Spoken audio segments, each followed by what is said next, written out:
Welcome back to my channel Ramanujan academy Prashanth sir. మీరు SI, constable మరియు beat officer ఇలాంటి ఉద్యోగాల కోసం కనుక సీరియస్గా ప్రిపేర్ అవుతున్నట్లయితే ఈ వీడియో పూర్తిగా వాచ్ చేయండి. డెఫినెట్గా మీకు యూజ్ అవుతుంది. ఏంటంటే ఈ 3 నోటిఫికేషన్స్లో అర్థమెటిక్, రీజనింగ్, ప్యూర్ మ్యాథమెటిక్స్ ఈ 3 కూడా చాలా చాలా ఇంపార్టెంట్, మీ అందరికీ తెలిసిందే. ఫర్ ఎగ్జాంపుల్ ఎస్ఐ నోటిఫికేషన్ తీసుకుంటే అందులో మెయిన్స్ ఎగ్జామినేషన్లో మనకి 200 మార్కుల పేపర్ ఉంటుంది. అదే ప్రిలిమ్స్లో మనకి 100 మార్కుల పేపర్ ఉంటుంది. దాంతోపాటుగా కానిస్టేబుల్లో మనకి 50% స్కోర్ అంటుంటుంది. ఈ 3 అంశాల నుంచే వస్తాయి.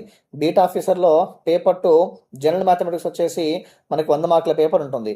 కాబట్టి ఈ 3 నోటిఫికేషన్స్లో మీరు ఉద్యోగం సాధించాలంటే అసలు డిసైడింగ్ ఫ్యాక్టర్ ఏంటి అంటే అర్థమెటిక్, రీజనింగ్, ప్యూర్ మ్యాథ్స్. కాబట్టి నాన్ మ్యాథ్స్ వాళ్ళకు కూడా ఇబ్బంది లేకుండా అర్థం చేయించాలి అనే ఉద్దేశంతో ఒక స్మాల్ డెసిషన్ తీసుకున్నాను. మీకు ఏంటంటే ఈ స్క్రీన్ పైన ఒక నెంబర్ కనిపిస్తుంది, mobile number. Ramanujan academy Prashanth sir save చేసుకోండి. అర్థమెటిక్, రీజనింగ్, ప్యూర్ మ్యాథ్స్ సంబంధించి మీకు ఏ రకమైనటువంటి డౌట్స్ ఉన్నా సరే, okay, you can send it to me. అది స్మాల్ క్వశ్చన్ కానివ్వండి, మోడరేట్ కానివ్వండి, డీప్ క్వశ్చన్ కానివ్వండి, you can send it to me. I will reply with beautiful tricks. ఇది డెఫినెట్గా నాన్ మ్యాథ్స్ వాళ్ళకు కూడా అర్థమయ్యేటువంటి విధంగా మీకు రిప్లై ఇచ్చే ప్రయత్నం చేస్తాను. సో కాబట్టి ఇది అందరికీ కూడా డెఫినెట్గా యూజ్ అవుతుంది అనుకుంటున్నాను. సో ప్లీజ్ ఈ ఇన్ఫర్మేషన్ని ఎవరైతే డిఫరెంట్ కాంపిటేటివ్ ఎగ్జామ్ ప్రిపేర్ అవుతున్నారో వాళ్ళకి షేర్ చేయండి.